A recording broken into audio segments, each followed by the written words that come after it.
வேணாத்த சொன்னா கேளுங்க வேணாம். நமக்கு நிறைய வேலை இருக்குமா, விடுமா பாத்துக்கலாம். அர்னால்டு கிட்ட தான் கொடுக்கணுமா அத்தை? நம்பிக்கையானவங்கம்மா. அர்னால்டு, இனிமே நீதான் எல்லாத்தையும் பாத்துக்கணும்.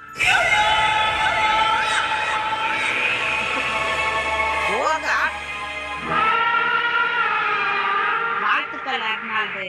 All the best Arnold. நீங்க போங்க, நான் பாத்துக்கிறேன். இனிமே நீ வாமா, நம்ம போலாம்.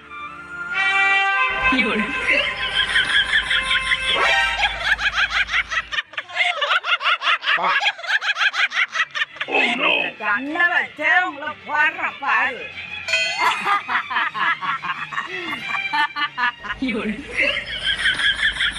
நீ இந்த மாதிரிலாம் பண்ணுவேன்னு எனக்கு தெரியும் அர்னால்டு. உன்கிட்ட கொடுத்தது சவுண்ட் துப்பாக்கி.